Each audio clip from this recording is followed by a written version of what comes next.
नमस्ते दोस्तों। क्या आप जानते हैं कि भगवान विष्णु का 10वां मत्स्य अवतार का प्रकट होना? प्राचीन समय में एक महान राजा थे, सत्यव्रत, जो बहुत धर्मात्मा और भगवान के भक्त थे। एक दिन वे नदी में स्नान कर रहे थे। तभी उनकी हथेली में एक छोटी सी मछली आ गई। मछली ने उनसे प्रार्थना की, राजन, मुझे बचा लीजिए, बड़ी मछलियां मुझे खा जाएंगी। राजा का हृदय पिघल गया और उन्होंने उसे अपने कमंडल में रख लिया। मछली का रहस्य। धीरे धीरे वो मछली बड़ी होती गई। कमंडल से घड़े में, घड़े से तालाब में, तालाब से नदी में और अंत में समुद्र में भी वो समा नहीं पाई। तब राजा समझ गए कि ये कोई साधारण मछली नहीं है, भगवान का दिव्य रूप। तभी वो मछली अपने विशाल दिव्य रूप में प्रकट हुई और बताया कि वे स्वयं भगवान विष्णु हैं। उन्होंने कहा, जल्द ही पृथ्वी पर महाप्रलय आने वाला है। तुम्हें एक विशाल नौका बनानी होगी और उसमें सभी जीवों के बीज और 7 ऋषियों को लेकर सुरक्षित रहना होगा। एक अन्य कथा के अनुसार मत्स्य अवतार ने एक दैत्य से वेदों को भी बचाया और उन्हें पुनः ब्रह्मा जी को सौंपा। भगवान अपने भक्तों की रक्षा अवश्य करते हैं। छोटी सी सहायता भी बड़ा फल दे सकती है। संकट के समय धैर्य और विश्वास जरूरी है। ज्ञान की रक्षा सबसे महत्वपूर्ण है। मत्स्य अवतार ये दर्शाता है कि जब भी संसार में संकट आता है, भगवान अपने भक्तों और धर्म की रक्षा के लिए अवश्य प्रकट होते हैं। भगवान पर विश्वास रखने वाला कभी संकट में अकेला नहीं होता। सनातन धर्म की अद्भुत कथाओं में भगवान विष्णु का मत्स्य अवतार अत्यंत रोमांचक और रहस्यमय माना जाता है। ये केवल एक मछली की कहानी नहीं है, ये प्रलय, विनाश और पुनः सृष्टि की ऐसी कथा है जिसमें आशा, विश्वास और दिव्य शक्ति का अद्भुत संगम दिखाई देता है। एक छोटी सी मछली की पुकार। बहुत समय पहले एक धर्मात्मा राजा थे, सत्यव्रत। एक दिन वे नदी में स्नान कर रहे थे। तभी उनके हाथ में एक छोटी सी मछली आ गई। मछली ने मानो उनसे प्रार्थना की, हे राजा, मुझे बचा लीजिए, बड़ी मछलियां मुझे खा जाएंगी। राजा का हृदय दया से भर गया। उन्होंने उस मछली को अपने कमंडल में रख लिया। रहस्य की शुरुआत। लेकिन अगले ही दिन मछली इतनी बड़ी हो गई कि कमंडल छोटा पड़ गया। राजा ने उसे एक बड़े पात्र में रखा, पर वहां भी वो जल्दी ही बड़ी हो गई। फिर उसे तालाब में छोड़ा, लेकिन कुछ ही समय में वो तालाब भी छोटा पड़ गया। अब राजा चकित हो गए। ये कोई साधारण मछली नहीं हो सकती। आखिरकार राजा ने उस मछली को समुद्र में छोड़ दिया। तभी वो मछली अचानक विशाल रूप में प्रकट हुई। उसका आकार पर्वत जैसा था। शरीर से दिव्य प्रकाश निकल रहा था। उसकी आंखों में ब्रह्मांड का तेज था।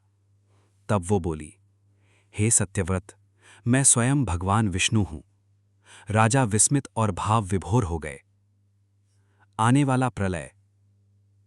भगवान मत्स्य ने चेतावनी दी, कुछ ही समय में पृथ्वी पर भयंकर प्रलय आने वाला है।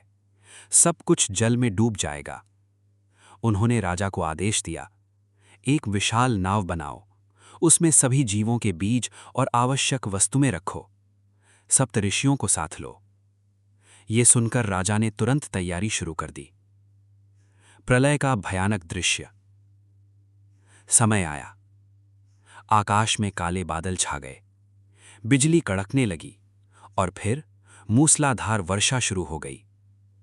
नदियां उफान पर आ गईं, पर्वत डूबने लगे, पूरी पृथ्वी जलमग्न हो गई। ये दृश्य अत्यंत भयावह था। चारों ओर केवल पानी ही पानी। जीवन की अंतिम आशा, नाव। राजा सत्यव्रत ने अपनी नाव में सप्तऋषियों को बैठाया, जीवों के बीज रखे, आवश्यक वस्तुएं संग्रहित कीं। जब सब कुछ डूब गया, तब वही नाव जीवन की अंतिम आशा बनी। भगवान मत्स्य का चमत्कार। तभी समुद्र में एक विशाल मत्स्य प्रकट हुआ। वही भगवान मत्स्य। उनके सिर पर एक विशाल सींग था। राजा ने नाव को उस सींग से बांध दिया।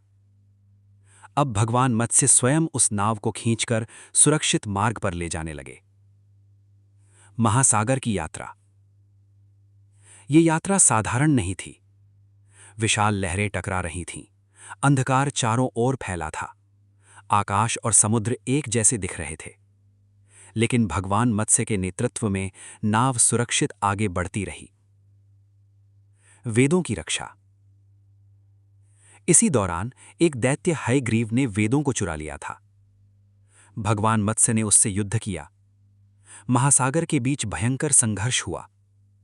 लहरें उछलने लगीं, आकाश गूंजने लगा। अंततः भगवान ने दैत्य का वध किया और वेदों को पुनः सुरक्षित किया। नई सृष्टि की शुरुआत। प्रलय के बाद जल धीरे धीरे कम हुआ। नाव एक पर्वत पर आकर रुकी। अब नई सृष्टि की शुरुआत हुई। बीजों से पेड़ पौधे उगे। जीवन फिर से प्रारंभ हुआ। राजा सत्यव्रत अगले जन्म में मनु बने, मानव जाति के प्रथम पुरुष। आध्यात्मिक महत्व। मत्स्य अवतार हमें कई गहरे संदेश देता है। रक्षा का संदेश। भगवान अपने भक्तों की हर संकट में रक्षा करते हैं। ज्ञान का महत्व। वेदों की रक्षा ये दर्शाती है कि ज्ञान सबसे मूल्यवान है। पुनर्जन्म और आशा। हर विनाश के बाद एक नई शुरुआत होती है। भगवान विष्णु का मत्स्य अवतार एक अत्यंत रोमांचक, रहस्यमयी और प्रेरणादायक कथा है। यह हमें सिखाता है कि कठिन से कठिन समय में भी आशा नहीं छोड़नी चाहिए। भगवान हमेशा हमारे साथ होते हैं। हर अंत एक नई शुरुआत का संकेत होता है।